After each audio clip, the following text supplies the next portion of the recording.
اعوذ باللہ من الشیطان الرجیم بسم اللہ الرحمن الرحیم۔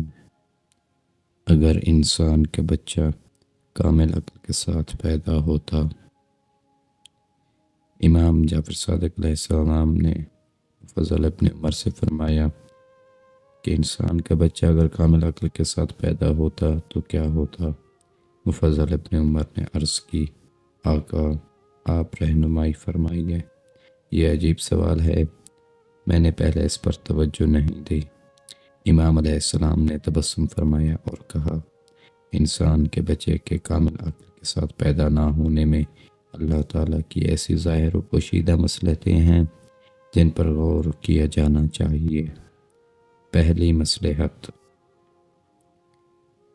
انسان کا بچہ اگر کامل عقل و شعور کے ساتھ پیدا ہوتا تو اس دنیا میں آ کر وہ حیران اور مدہوش ہو جاتا۔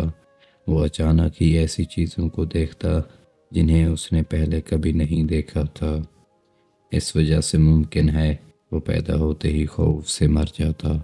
بڑے بڑے درخت، پرندے، انسانوں کے چہرے، طرح طرح کی آوازیں، دروازے، کھڑکیاں، یہ سب چیزیں اس نے کبھی دیکھی ہی نہیں تھیں۔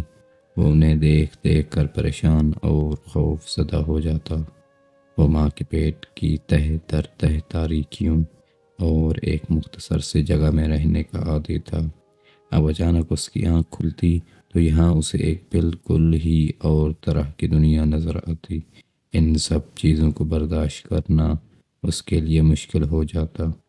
مفضل، تم اس بات کو اس طرح بھی سمجھ سکتے ہو کہ اگر کوئی زیادہ عمر کا آدمی کسی غیر ملک میں جا کر رہنا چاہے تو وہ اس اجنبی ماحول میں اجنبی زبان، اجنبی لوگوں، رسم و رواج اور وہاں کی قواعد و ضوابط کو دیکھ کر سخت پریشان ہو جاتا ہے۔ وہ نہ وہاں کی زبان جلد سیکھ سکتا ہے اور نہ وہاں کے ماحول میں جلد گھل مل سکتا ہے۔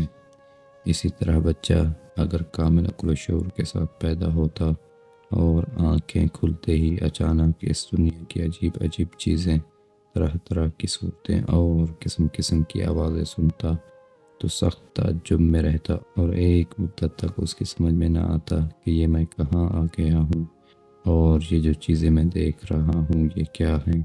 انسان کے بچے کو ابتدا میں کم عقل و شعور کے ساتھ پیدا کرنے میں ایک حکمت تو یہ ہے جو میں نے بیان کی۔